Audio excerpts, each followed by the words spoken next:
Tribun News Today.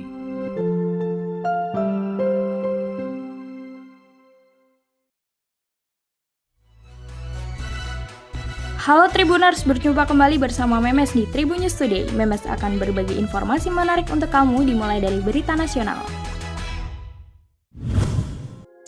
Sekretariat Jenderal Setjen DPR RI tengah menjadi sorotan setelah menyediakan fasilitas isolasi mandiri bagi anggota dewan yang terpapar COVID-19 di sebuah hotel bintang 3. Menurut Sekjen DPR RI, Indra Iskandar, ada 2 hotel yang telah disiapkan, yakni Hotel Ibis Budget Grogol Petamburan, Jakarta Barat, dan Hotel Oasis Atrium, Senen, Jakarta Pusat.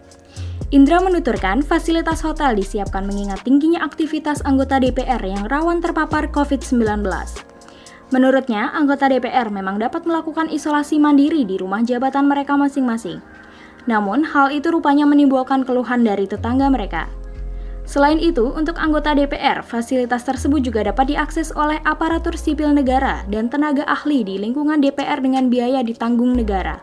Indra mengklaim fasilitas tersebut sudah sesuai dengan Surat Direktur Jenderal Pembendaharaan nomor S369/PB/2020 dan S308/PB/2020.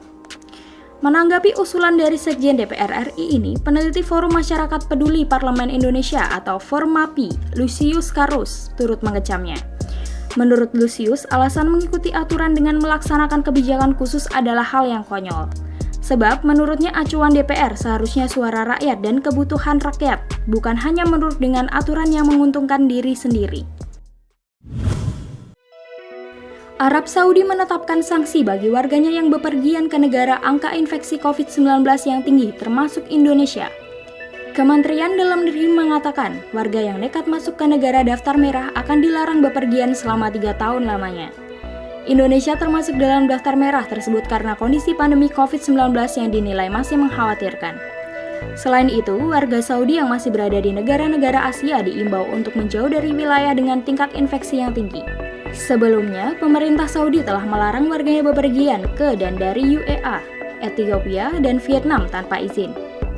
Seorang pejabat Kementerian Dalam Negeri mengatakan beberapa warga Arab Saudi yang bepergian tanpa izin pihak berwenang pada Mei terhitung melanggar aturan.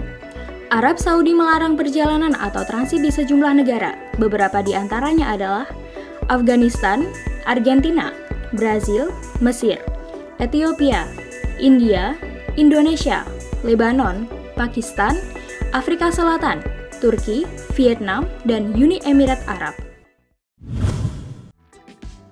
Kabar bahagia datang dari Andika Mahesa atau lebih dikenal dengan Andika Kangen Band. Andika dikabarkan tunangan dengan seorang perempuan bernama Reni. Kabar pertunangan Andika Kangen Band berawal dari sebuah foto yang beredar diunggah oleh akun gosip. Sontak, pria yang akrab disapa Babang Tampan itu pun menjadi sorotan. Pertunangan Andika dengan Reni diselenggarakan secara sederhana di rumah.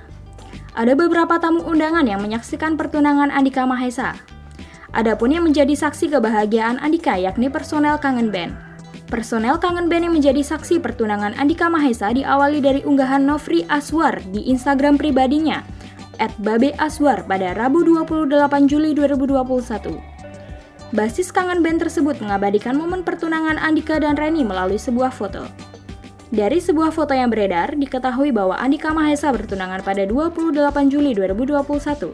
Andika tampak mengenakan pakaian batik, sedangkan Reni memakai hijab dan kebaya kuning. Hingga kini, belum ada konfirmasi dari Andika Kangen Band terkait kabar bahagia tersebut. Ganda putra nomor 1 dunia asal Indonesia, Kevin Sanjaya Sukamulyo dan Marcus Fernaldi Gideon secara mengejutkan tersingkir di babak perempat final ganda putra bulu tangkis Olimpiade Tokyo 2021. Unggulan pertama turnamen itu takluk dari wakil Malaysia, Aaron Chia dan Soh Woi Yik pada babak perempat final dengan skor 14-21 dan 17-21. Hasil ini sekaligus menjadi kekalahan kedua beruntun The Minions pada ajang 4 tahunan tersebut. Sebelumnya, Marcus dan Kevin juga kalah dari wakil Cina Taipei, Lei Yang dan Wang Qilin di partai terakhir penyisihan grup dalam drama rubber game 18-21, 21-15, dan 17-21. Performa Marcus dan Kevin dianggap mengalami penurunan sejak menyapu bersih 2 laga awal di penyisihan grup. Soal kekalahan Marcus dan Kevin, Harry Iman Pirngadi menyiratkan anak asuhnya dalam tekanan hingga tak mampu bermain lepas. Pada kekalahan pertama di ajang Olimpiade, misalnya Harry Ipe melihat Marcus dan Kevin terbawa pola permainan Liu dan Wang yang kerap memainkan bola panjang. Didikte lawan, The Minions akhirnya kerap melakukan kesalahan sendiri yang justru menguntungkan lawannya. Pada kekalahan kedua, Marcus dan Kevin pun mengakui bermain dalam tekanan melawan Aaron Chia dan So Bo-yik.